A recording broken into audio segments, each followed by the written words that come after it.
jamais. Amen, amen. Amen. Ah oui, que la gloire revienne à notre Seigneur et Sauveur Jésus le Christ. En tout cas, c'est une grande joie.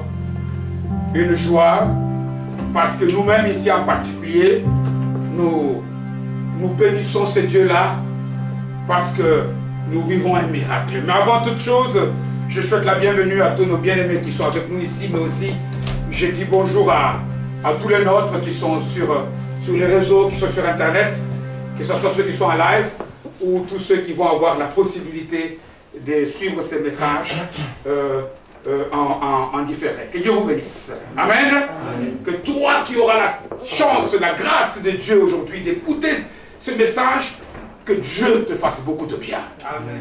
Nous avons donné comme thème à notre message d'aujourd'hui 7 leçons que moi et toi nous devons apprendre de la guérison du malade de Bethesda. Amen. Amen. Amen. Jésus a accompli un miracle terrible, très connu d'ailleurs. Jésus a guéri d'une manière extraordinaire ce malade. Mais ce qui est important pour toi et pour moi, c'est ce que moi et toi on peut en apprendre. Des leçons que nous pouvons en tirer. Nous avons vu le dimanche passé que ce que Dieu attend de nous, c'est notre sanctification, n'est-ce pas? C'est-à-dire que nous puissions être dans un processus de transformation à l'image de Christ.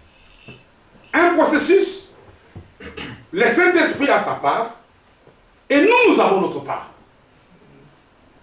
Et pour que nous puissions arriver bien travailler, pour que le jour venu, nous puissions être ce qu'il est, c'est-à-dire lui est saint. Mais nous devons nous sanctifier tous les jours, nous améliorer. Dieu a mis dans sa parole, des vies des gens. Il est dit, dans l'Épître aux Corinthiens, 10e chapitre, verset 6e, il dit, il a fait traverser des gens dans le désert. Il les a nourris de la manne. Il a accompli de telles choses. Mais il dit que ces choses nous servent d'exemple. Amen. Amen. Un exemple, ça veut dire quoi? Ce n'est pas des choses que nous devons faire. Un exemple nous donne des choses que nous devons faire ou des choses que nous devons éviter. Voilà pourquoi ce que les gens font, les gens ne sont pas nos modèles. Le modèle, c'est Jésus. Un modèle, c'est celui que nous devons imiter en tout temps. Mais nous, Jésus a mis des gens. Paul, Aaron, David, des tas de gens. Voilà pourquoi il nous est inutile parfois de dire, mais oui, mais David a aussi menti. Mais oui, David est un exemple. David n'est pas un modèle. Là où David a bien fait, c'est ce que toi tu dois imiter. Mais Dieu devait aussi mettre des mauvaises choses de David pour nous enseigner nous. Des choses que, même il avait fait l'adultère. Mais ça c'est David. Ça c'est des choses, il est un exemple des choses qu'on ne peut faire. Donc, il y a des choses que nous devons apprendre. Il y a aussi des leçons. Quand on parle des leçons, c'est quoi? Une leçon, c'est un enseignement. C'est quoi? C'est des choses que je dois savoir qui m'aident à m'améliorer. Je répète, m'améliorer c'est quoi? Soit le bien dans le comportement de quelqu'un que je dois essayer d'imiter, ou soit des mauvaises choses que je dois abandonner. La Bible ne cache rien. Amen. Amen. Et ici, le Saint-Esprit m'a mis à cœur, par rapport au cas de la guérison de cet homme, 7 leçons. 7 choses que nous devons apprendre, moi et toi. 7 choses que nous devons graver dans nos cœurs. 7 choses, il n'y en a pas 7. Moi, je connais 7. Peut-être que toi aussi, tu en connais d'autres. Peut-être que d'autres prédicateurs en donneront d'autres. Moi, il m'en a donné 7.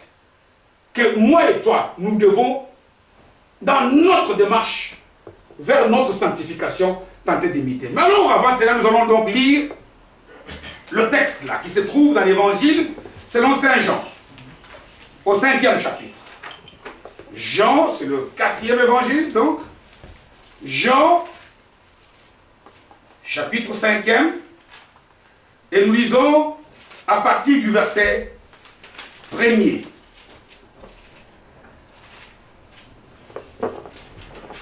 Évangile selon Saint Jean, le chapitre 5e, et je lis la parole de Dieu de Jésus à partir du verset 1er. Il est écrit ceci.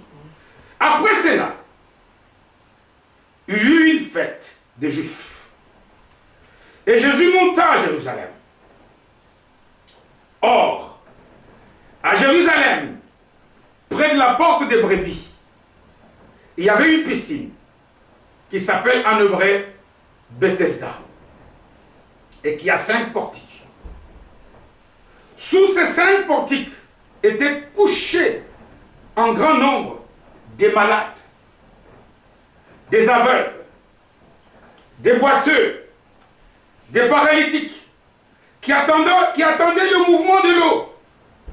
Car un ange descendait de temps en temps dans la piscine et agitait l'eau.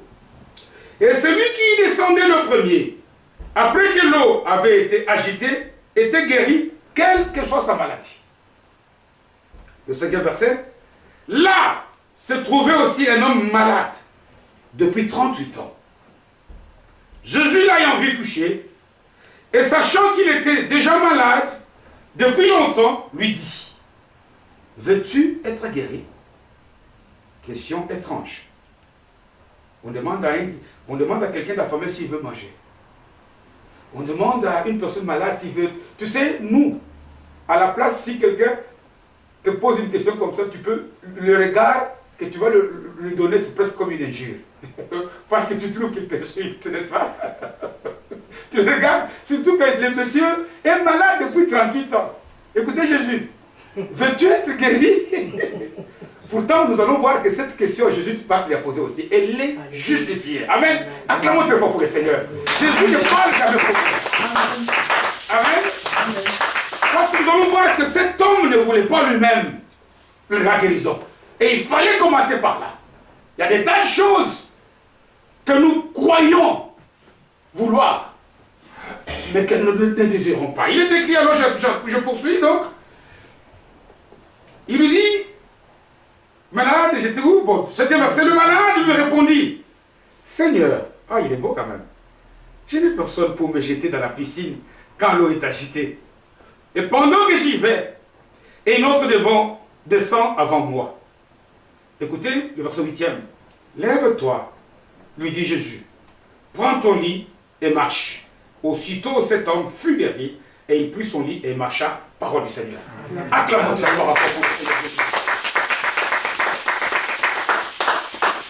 Amen. C'est vrai que je ne veux pas chercher à aller un peu trop dans les détails. Parce que l'histoire de cet homme est très très connue. Très connue. Mais si je peux dire quelque chose, c'est que comme le texte l'indique, nous sommes ici à Jérusalem.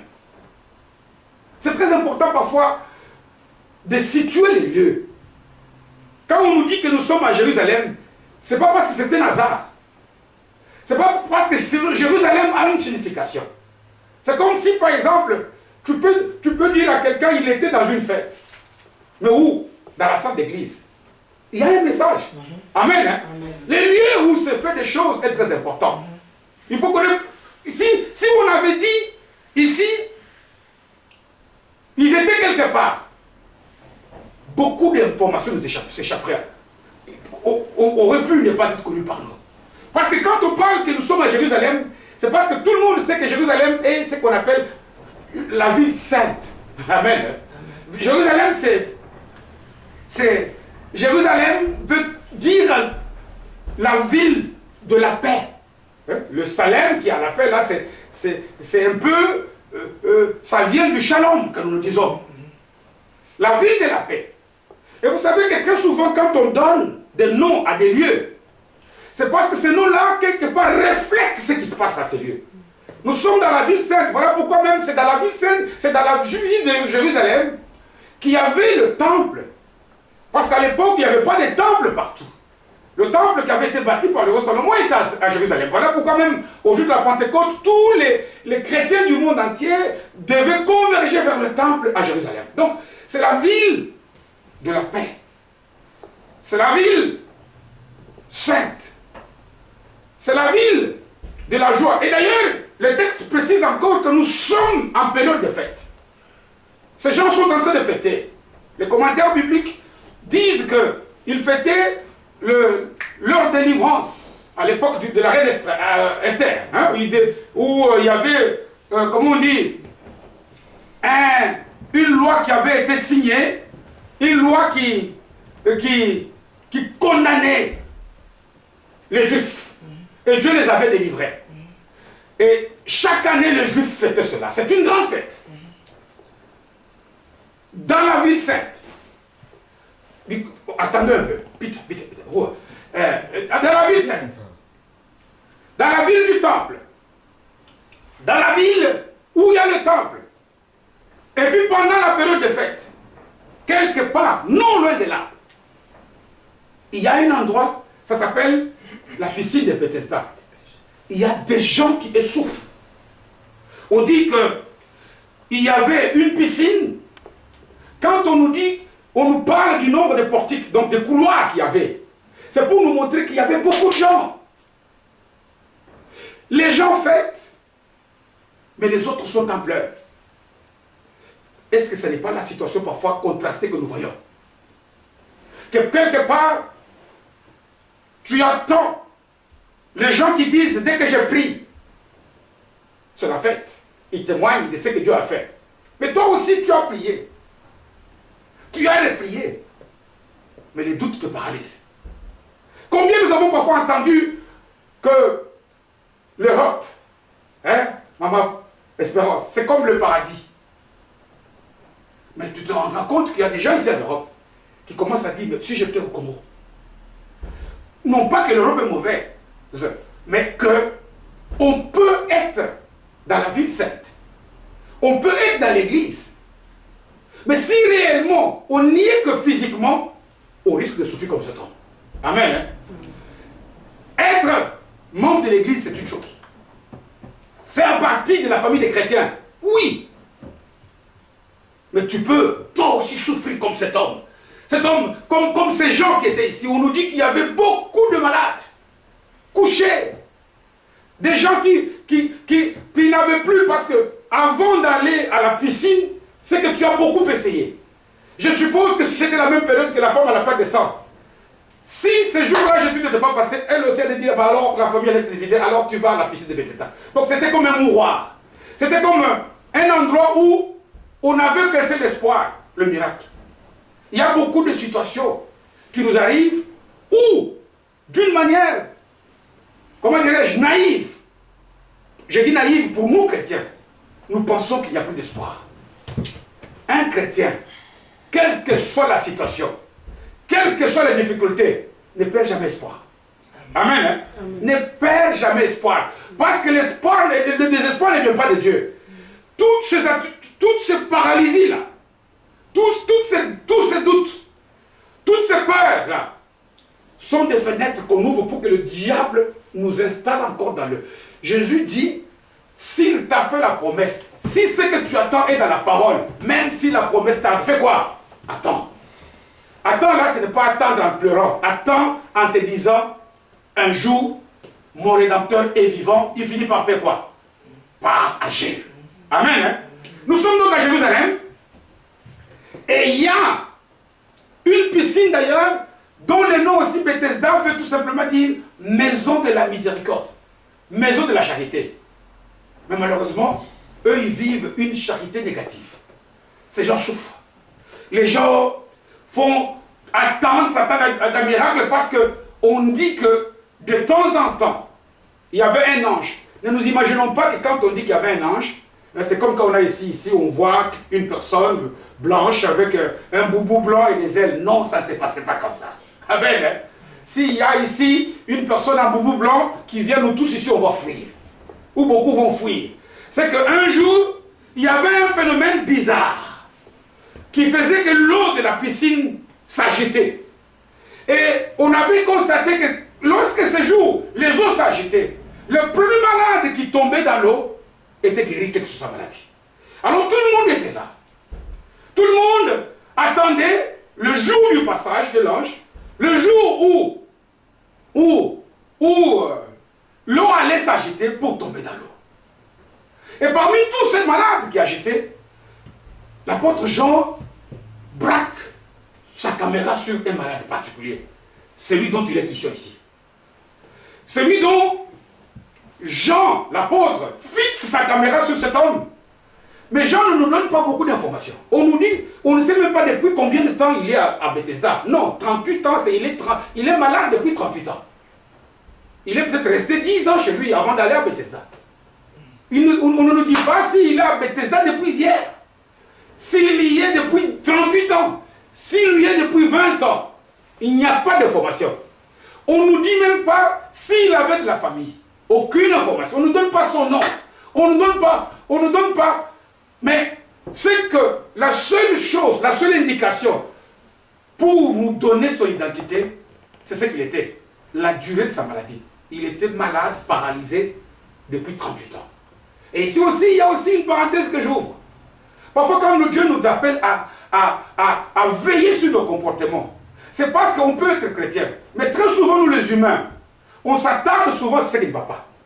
Une personne peut être très belle de visage, des beaux cheveux, et s'habille bien, mais elle boite un peu pour la qualité. Mais pourquoi ne pas dire autre chose? Parce que l'homme ne regarde que sur ce qui ne va pas. Oh, tu ne vas pas. Oui, notre soeur là, celle qui parle beaucoup là. Voilà pourquoi nous devons faire attention, surtout nous, parce que l'humain s'attarde plus sur ce qui est mauvais chez nous. La seule chose qu'on nous donne, c'est qu'il était malade, et qu'il était malade depuis 38 ans. Un jour, cet homme-là, qui est malade depuis 38 ans, dont on ne sait pas combien de temps il a passé sur son lit dans cette piscine, un jour qui était comme un dimanche comme ça, un jour qui était comme un jour qui vient d'arriver derrière moi pour la sœur Espérance et le frère Roger, ou même pour nous tous d'ailleurs. Un jour qui semblait être un jour comme tous les autres, il y a eu un visiteur extraordinaire dans cette piscine. Et il vient comme d'une manière anonyme, c'est Jésus le Christ. Mais ce qui est bizarre, c'est que Jésus vient. Le texte est clair. Il y a beaucoup de malades. Tous sont couchés. On ne sait pas combien de temps, j'insiste, cet homme a fait là-bas. Il y est peut-être depuis 38 ans, mais il y est peut-être depuis hier. Mais les yeux du Seigneur flashent sur cet homme. Et ici, il y a la première leçon que nous devons tirer. Amen. Amen. Nous pouvons être nombreux. Nous pouvons être 10 000. Cet homme, est-ce qu'il a prié? On ne le dit pas. Cet homme, tu peux passer par là parce que les gens rentrent, partent. Cet homme, il est cloué sur son lit. Cet homme, il souffre. Cet homme, il est là. On ne nous dit pas qu'il a prié. On ne nous dit pas qu'il a jeûné. Mais qu'est-ce qui fait que les yeux de Jésus ne sont allés que sur cet homme? La première leçon à prendre ici, bien-aimé, c'est que nous ne devons pas faire grand-chose. Tout ce que nous attendons. Maman Espérance, si tu es ici, ce n'est pas parce que tu as prié. Amen. C'est la grâce de Dieu. Amen. C'est la grâce de Dieu. La grâce de Dieu est notre salut. La grâce de Dieu est tout ce qu'il nous faut pour remporter des victoires. La grâce de Dieu, vous savez, lorsque la grâce de Dieu tombe dans ta vie, parfois tu peux t'enorgueillir. C'est parce que j'ai fait ceci. C'est parce que j'ai fait... Maman, on l'a dit le mercredi, si c'était pour nos prières, tu serais encore au Congo jusqu'aujourd'hui. Parce que quelque part, on avait cessé de prier. Incrédulité. C'est pas pour l'argent. C'est peut-être parce que ton mari a envoyé de l'argent. Il y a peu. Un musicien congolais, c'est connu certainement à Kinshasa, avec beaucoup d'argent, qui est toujours venu ici, qui a été invité par des blancs, qui avait réservé des salles. Ce n'est pas l'argent qui t'a fait venir ici, c'est la grâce. Amen. Nous devons, ça c'est la première leçon, nous faisons l'état des choses. Mais nous devons savoir que si Dieu intervient dans nos vies, c'est parce qu'il est le Dieu de toute grâce. C'est parce qu'il nous aime d'un amour infini. Parfois, nous ne comprenons pas pourquoi nous sommes nous ici. Pourquoi est-ce qu'il y a des familles avec 10 enfants? Mais c'est peut-être toi qui as étudié. C'est peut-être toi qui as le travail. C'est peut-être toi qui es en bonne santé. Ce n'est pas parce que tu manges bien. Ce n'est pas parce que tu as des grandes cassettes. C'est parce que tu as la grâce. Vous savez, la grâce de Dieu peut paraître pour ceux qui ne la connaissent pas comme une forme d'injustice. Imaginez-vous, si cet homme, lui, n'était là que depuis 1 an. Parce qu'on nous dit que tous les malades qui étaient cachés depuis... Qu'est-ce qu'il pouvait dire? Mais pourquoi? Pourquoi? La grâce de Dieu peut faire que les gens t'accusent que toi, tu as des fétiches. Pourquoi? Parce que c'est tout simplement la grâce. La grâce, parce qu'elle est toujours présente. Parce que la grâce de Dieu est toujours disponible. Ce que nous devons faire, c'est n'avoir toujours confiance en Dieu et attendre notre jour. Parce que le jour, ton jour, que le Seigneur a marqué dans son agenda, il peut venir, vous êtes 1 million, mais il ne te voit que toi. C'est ça que nous devons comprendre.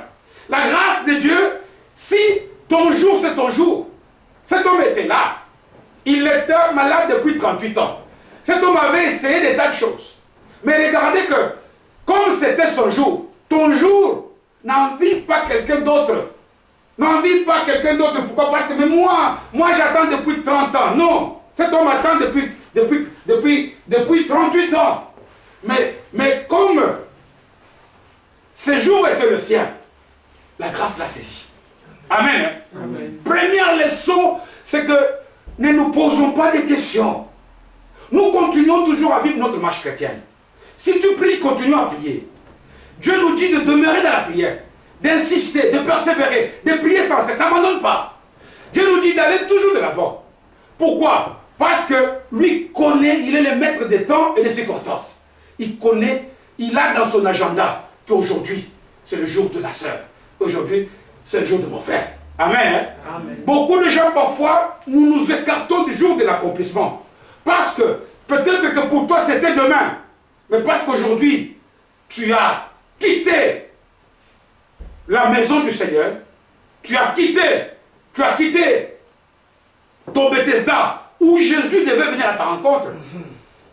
Et puis peut-être que tu as échoué. Amen. Hein? Amen. Ne prolongeons pas notre délai d'attente.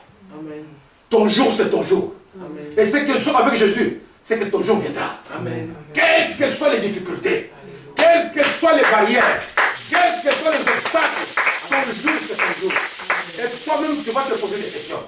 Pourquoi? C'est ce que cet homme, nous vivons ici. Il n'était pas le seul malade. Le texte n'indique pas que lui était particulier par rapport aux autres. Mais c'était son jour. Amen. Amen. Amen. Il pouvait, c'est sûr et certain, que Jésus en venant, il en a peut-être traversé d'autres. Pourquoi cet homme? La réponse c'est quoi? C'est la grâce. Amen. Amen. Hein? Amen. Attends-la. Attends-la, parce qu'un jour, elle va te visiter aussi. Amen. Deuxième chose, lorsque le Seigneur vient, sa grâce tombe sur cet homme. Mais remarquez que le texte nous dit quelque chose d'important. Il dit qu'il a vu que cet homme était malade, mais qu'il était malade depuis longtemps. Qui lui a dit ça? Non seulement la grâce de Dieu est disponible, mais la seconde leçon que nous devons savoir, c'est que Dieu, Jésus, le Seigneur, notre Sauveur, il est omniscient. Parfois, nous voulons faire connaître à Jésus des choses. Non. Jésus sait. Jésus nous connaît. Jésus connaît la sœur fils de la modération. Il a évoqué l'exemple du roi de David. Le psaume 139e, verset 7e, qui nous dit: où irai-je loin de ton esprit? Où fuirai-je loin de ta face? Même si je vais au ciel, tu es où? Il est dans le ciel. Même si je descends dans les profondeurs de la terre, il est là. Nous, partout où nous sommes, Dieu nous voit. Et Dieu connaît notre situation. Ne pense pas. Ne laisse pas. Je priais, je laisse. Parce que j'ai comme l'impression que Jésus, en tout cas moi, il m'a oublié. Voilà les pièges dans lesquels l'Église tombe aujourd'hui. Notre Dieu, notre Jésus, notre Seigneur, il voit tout. Où irai-je? Jérémie aussi répète la même chose. Il est dit, en quel lieu je peux me cacher? sans que Dieu ne me voie. Jérémie 23, verset 24. Jean lui-même ici, 2e chapitre, il dit, personne ne peut dire à Dieu, à Jésus, ce que nous sommes. Personne ne peut le lui renseigner parce que lui sait tout sur nous. Amen. Amen. Il connaît tout. Il sait tout. Insiste, oui. Demeure dans la prière. Je nous ai dit, ce n'est pas pour l'informer. C'est parce que ça nous garde dans le processus de sanctification. C'est pour que le diable ne nous paralyse pas. C'est pour que le diable ne puisse pas étouffer notre foi par des attitudes de doute qu'on appelle l'incrédulité. J'ai déjà ici expliqué. L'incrédulité, ce n'est pas l'absence de foi. Non. L'incrédulité est comme un parapluie, comme un manteau qu'on vient mettre au-dessus de la foi qui l'empêche d'agir. Voilà pourquoi, quand Jésus reproche à ses disciples, il ne dit pas, il dit où est-ce que vous avez mis, où est votre, Matthieu 17 ou bien quand je suis sur le lac d'Amar, il dit où est votre foi, où est-ce que vous l'avez placé, pourquoi vous l'avez caché, mais ils l'ont, parce qu'ils sont venus lui dire, maître, ne vois-tu pas que nous sommes en train de périr. Amen. Hein? Amen. La grâce vient, mais Jésus nous voit. Jésus est omniscient. Jésus sait tout. Et ici, c'est une leçon à tirer de manière. Il connaît notre position, notre situation lorsque nous sommes en difficulté pour nous amener de l'aide. Mais aussi, j'ai déjà vu beaucoup de chrétiens aujourd'hui. Parfois, ils ont peur de frères et sœurs en Christ, même que de Jésus.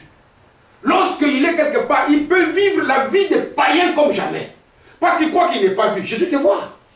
Amen. Hein? Amen. Nous devons, on dit, pourquoi avez-vous fait peur des choses qui passent? Nous devons avoir plus peur partout, même si tu commets le secret. Dans un lieu caché, Jésus te voit. Il te voit, il te connaît. Voilà pourquoi cet exercice que nous devons adopter de notre sanctification, nous devons savoir qu'à tout moment, Jésus est là. Jésus est avec nous. Nous n'avons pas besoin de lui renseigner quoi que ce soit. Et il connaît notre situation et il est digne. Sa grâce agira et il nous voit. Nous pouvons insister, nous pouvons crier, mais nous ne nous renseignons rien. Amen. Amen. La grâce de Jésus, l'attendre. Leçon seconde, c'est que nous devons savoir que Jésus nous voit. Jésus sait. Ne tombons pas dans le découragement. Que moi, il m'a oublié.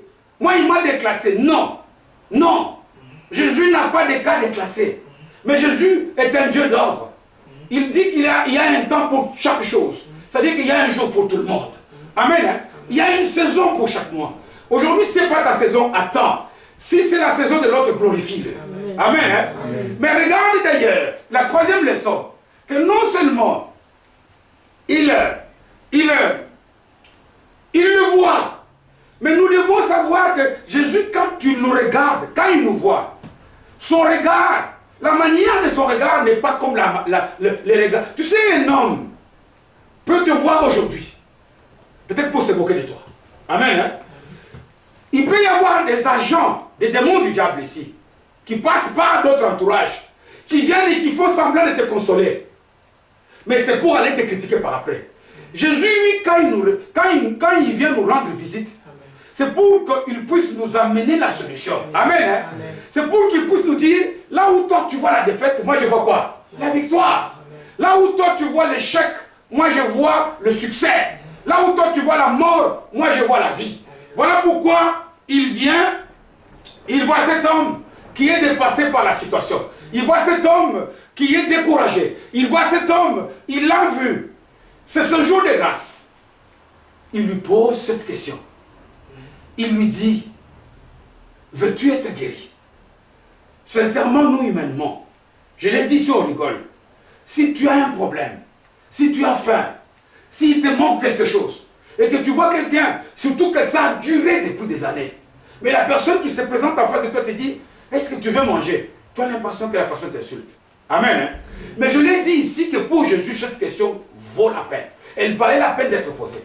Parce que nous allons voir dans la réponse de cet homme que oui, il y avait des choses.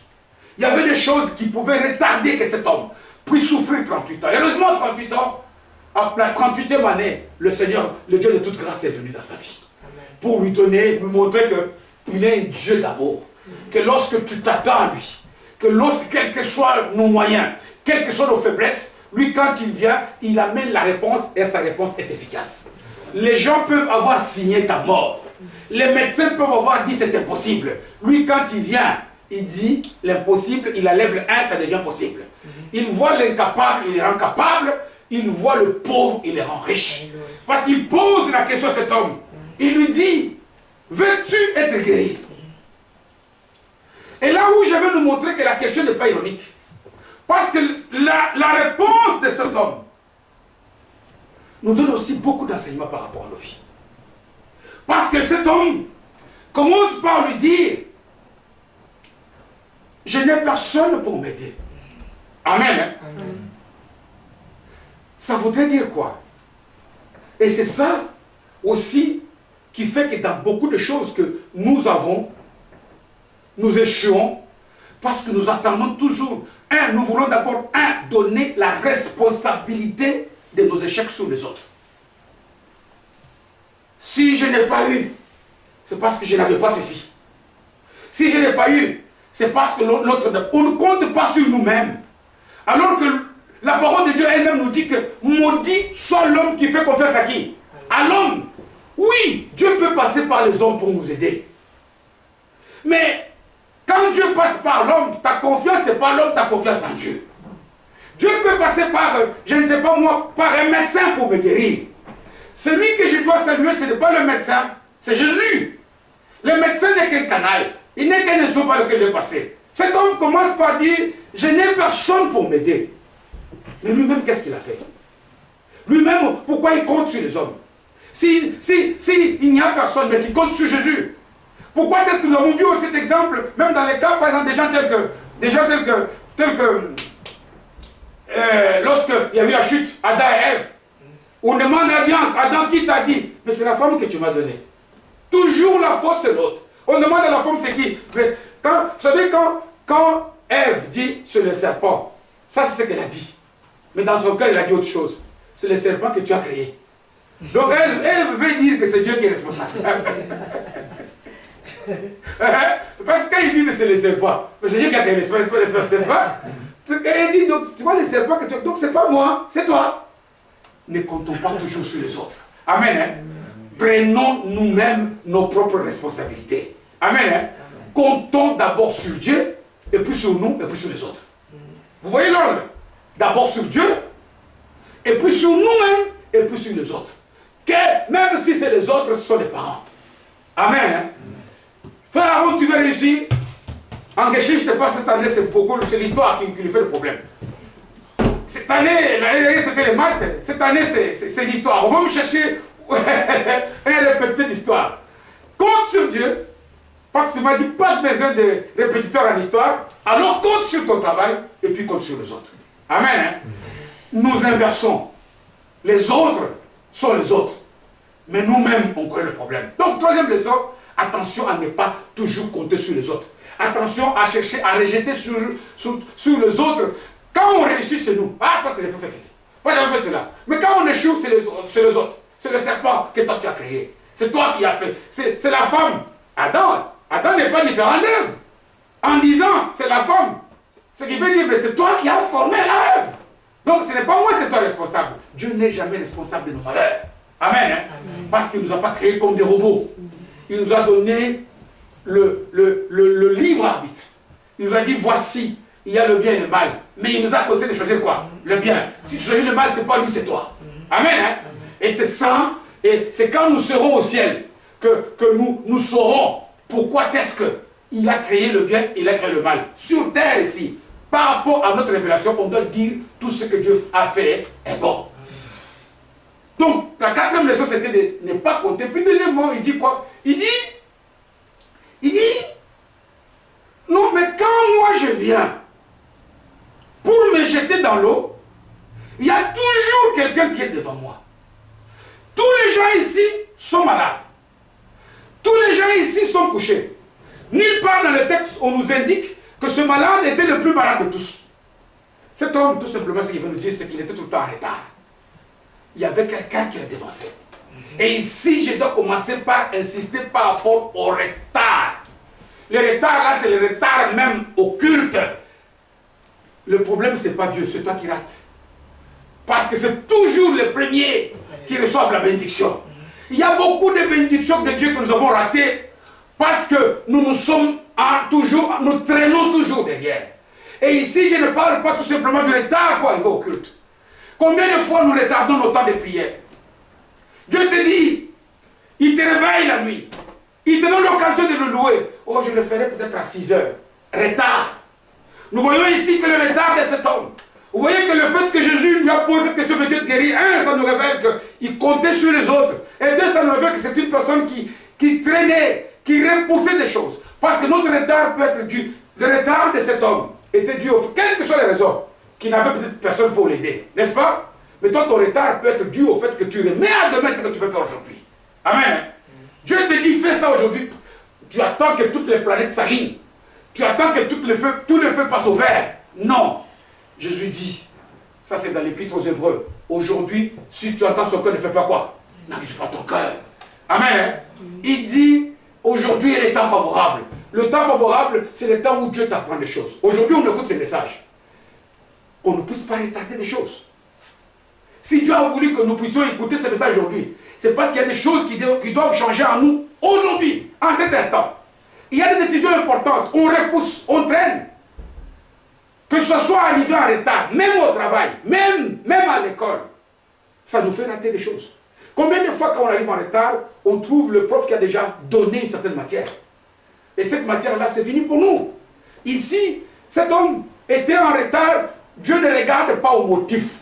Il dit, oh, quand je viens, moi je n'ai personne, mais quelqu'un. Non, Dieu nous montre ici que nous devons toujours être, pour être parmi les premiers. C'est-à-dire quoi? Lorsque nous sommes à l'église, en train de prier, nous sommes parmi les premiers prieurs. Amen. Lorsque nous sommes en train de jeûner, ne te pose pas la question depuis combien de temps j'ai fait le jeûne. Sois parmi les premiers jeûneurs. Quitte le retard. Quitte, ce sont nos retards, et puis, ce sont des pensées que, ou bien, ah maintenant, j'ai prié déjà combien de fois. Non. Cet homme, toi tu n'as pas prié 38 ans comme cet homme. On ne sait pas quel âge il avait. Sa maladie a duré 38 ans. Mais peut-être que lui avait 70 ans et qu'il a souffert pendant beaucoup d'années avec la maladie. Ce sont d'être en retard. Au culte, au travail, dans tout ce que nous faisons pour Dieu. Il y a des gens qui ont pris des décisions parce que depuis depuis le début de cette année, qui doivent changer leur méthode de prière. Mais ils sont toujours là, à remettre. Dieu lui-même voit. Dieu voit que je suis fatigué. Dieu voit qu'il y a encore corona. Dieu ne voit rien. Dieu voit, il te voit, mais c'est toi qui retardes ta bénédiction. C'est toi qui fais que ce que tu dois avoir de la part de Dieu ne puisse pas avoir. Si cet homme était parmi les premiers, il n'aurait jamais fait 30 ans. Et puis quatrième chose, sixième chose que nous devons voir, c'est que lorsque cet homme voit Jésus, et que Jésus s'amène, et qu'il lui pose la question, quand tu lui réponds, je n'ai personne pour m'aider. Et quand tu lui dis, chaque fois que moi je vais tomber, je suis en retard, je suis le deuxième. Qu'est-ce qu'il attend que Jésus fasse pour lui? Que Jésus se mette à ses côtés, et qu'il attende le jour où l'ange va venir pour le poser dans le haut. Non. Notre Seigneur n'a pas besoin que l'ange le mette au haut. Il est un Dieu qui a des méthodes de guérison infinies. Souvent, lorsque nous prions pour une chose, je ne sais pas encore, on n'a peut-être pas encore parlé avec maman Espérance et le frère Roger. Est-ce que ce que je peux dire, certifier ici sans connaître, c'est que la manière qui a fait que tu voyages n'est pas la manière que vous avez prévue. Amen.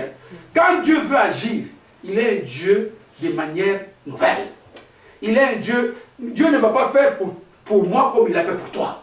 Mais ce qui compte, c'est que Dieu est capable de marcher sur les eaux. C'est-à-dire d'inaugurer de vos nouvelles pour te sauver. Amen. Hein? Nous ne devons pas limiter Dieu. Oh, le pasteur là, il a prié, mais il ne m'a pas imposé les mains. On ne doit pas te poser les mains, tout le temps. La seule part, combien de gens Jésus a guéri? Il dit, lève-toi et marche. Combien de fois? La femme à la perte de sang, elle aussi, ça a été traîné. Elle a touché les portes. Jésus se retourne et dit, ta foi t'a sauvé. Qu'est-ce qu'il a fait? Combien de fois on a vu, au fond il dit, Ephata, ouvre-toi. Combien de fois même il a ressuscité Lazare à la tombe. Il dit, allez, mort, délivrez-le, déliez-le. Et puis, il parle aux morts qui retrouvent. Chez Jarius, c'est la même chose. Ne nous attendons pas, ne bornons pas Dieu, ne le mettons pas dans un tuyau où Dieu n'agit que comme ça. Dieu peut agir que quand le culte est comme ça. Lorsque nous sommes par exemple sur internet comme ça, Dieu n'agit pas. Non, Dieu regarde au cœur. Amen. Dieu regarde au cœur qui sont disposés. Parce que quand Dieu nous voit, et ce qu'il voit, ce n'est pas nos figures. Ce que Dieu voit, il va lire dans le cœur de chacun d'entre nous. Amen. Ne pense pas que parce que tu as écrit une demande d'emploi, tu t'attends qu'en ayant écrit la réponse et que tu as jeûné, tu as prié. Tu t'attends à ce que la réponse exacte, c'est que quand tu vas recevoir la réponse, qu'on te dise on t'a pris. Maintenant tu obtiens une réponse qui est un refus. Ça c'est l'homme. Dieu peut faire autrement. Amen. L'employeur a dit non, mais tu vas voir 2 jours après, si tu restes toujours, tu n'es pas paralysé par le doute, tu vas voir que Dieu peut faire un miracle pour que tu te retrouves dans cette boîte-là. Nous tous ici, on a connu ça. Moi, le jour où nous sommes allés postuler pour Philippe, j'ai connu le cas. Hein? Moi, j'avais raté alors que beaucoup de Congolais avaient eu ça. Mais je suis celui qui, non seulement avait été employé chez Philippe, mais qui a eu le job le meilleur de nous tous. Dieu connaît, Dieu sait, Dieu fait. Il est le Dieu. Lorsqu'on s'attend à Dieu, qu'on ne regarde ni à gauche ni à droite, qu'on ne regarde qu'à Dieu. Voilà pourquoi il dit, ayez les regards fixés sur qui? Sur Jésus. Regarde fixés sur Jésus, c'est-à-dire ce que dit sa parole. Qu'est-ce que la parole me dit? La parole me dit, je serai la tête et non la queue. Je m'arrête là. Même si la situation me montre que maintenant je suis derrière les gens. Fais confiance. Continue à agir. Parce que ton jour, c'est ton jour. Et la dernière leçon que nous devons tenir, c'est que lorsque on vit dans des situations comme ça, lorsque nous passons des situations difficiles, lorsque nous avons vécu le temps, parfois on croit que Dieu fait des miracles, mais il ne les fait pas pour moi. C'est vrai ou c'est pas vrai? Maman. Parfois on pense, tu apprends par exemple tel autre qui lui n'a pas fait de marche comme toi. Tu dis, ah oui, tu ne dis pas que Dieu n'agit pas. Voilà même la raison pour laquelle les gens parfois, parce que lui a fait, et il a fait des efforts, que ça n'a pas marché, il dit non, non, non. Alors je vais aller dans l'église de telle sœur, parce qu'elle là-bas c'est là où il y a l'onction. L'onction, Jésus est là où il y a l'église. L'église c'est nous. Amen. Hein? Là où il y a des chrétiens. Quand nous sommes dans une situation qui n'est pas la nôtre, on doit cesser de l'accepter. Parce que quand on l'accepte, il y a des doutes dans nos têtes. On croit que Dieu agit, mais on pense que Dieu agit pour l'autre. Alors que la seule chose que Jésus regarde auprès d'un homme, païen ou pas, le mercredi nous avons vu, la femme cananéenne, c'est une païenne. Mais qu'est-ce qui a fait que cette femme puisse être guérie? C'était quoi? Jésus a dit, tu as une foi grande. La foi grande, c'est quoi? La foi, dans des termes simples, c'est lorsque Jésus te dit des choses qui humainement te paraissent impossibles. Mais toi, tu fais ces choses-là. Voilà la foi. Parce que regardez, pour guérir cet homme, alors qu'il n'est pas jeté dans l'eau, Jésus lui dit, prends ton lit. Lève-toi, prends ton lit et marche. Cet homme va se lever comment? Cet homme va prendre son lit comment? Cet homme va marcher comment? C'est des choses qu'il ne connaît pas depuis 38 ans. C'est comme Pierre. Il est pécheur. On lui dit, jette le filet. Il dit, nous avons rôdé tout le lac. On n'a pas trouvé. Mais sur ta parole.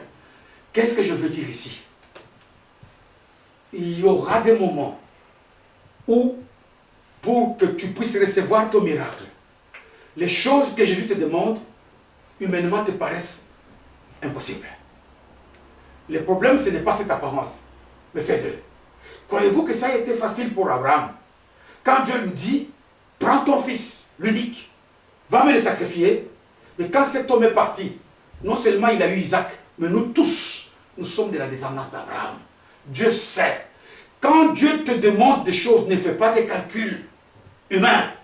Ah, mais pourquoi depuis des années? Mais si j'ai fait ça, et je vais voir ça. Nous ne sommes pas plus sages que Dieu. Dieu sait tout. La foi, c'est rentrer dans l'impossible. Mais on fait dans l'impossible, non pas parce que les hommes le veulent, mais parce que Dieu le veut. Amen. Hein? Quel que soit ce que Dieu te demande, si la parole te dit, jeûne pendant 30 ans, ne te pose pas de questions. Et ce n'est pas l'homme, je ne dis pas c'est le pasteur qui te demande. Si c'est la parole, si c'est Dieu qui te le demande, fais-le. Moïse était un homme comme toi et moi. On dit qu'il a jeûné pendant 40 jours et 40 nuits. Il n'est pas mort. Pourquoi? Parce que c'est Dieu qui l'avait appelé. Je ne dis pas qu'on fasse des choses comme Moïse, non. Si Dieu te dit, fais la chose. Même si ça te paraît humainement impossible. Mais si c'est la parole de Dieu qui te le demande, fais-le. Parce que si tu le fais, toi aussi comme cet homme de Bethesda, tu auras ta délivrance. Amen. Amen. Je récite, le Dieu de toute grâce. Dieu sait tout. Dieu a un regard différent de ceux des hommes. Ne compte pas sur les hommes. Compte sur Dieu. Et puis, évitons les retards. Et puis enfin, Dieu est un Dieu de méthode infinie. Et la dernière, si Dieu te demande, manifeste la foi. Que Dieu nous bénisse.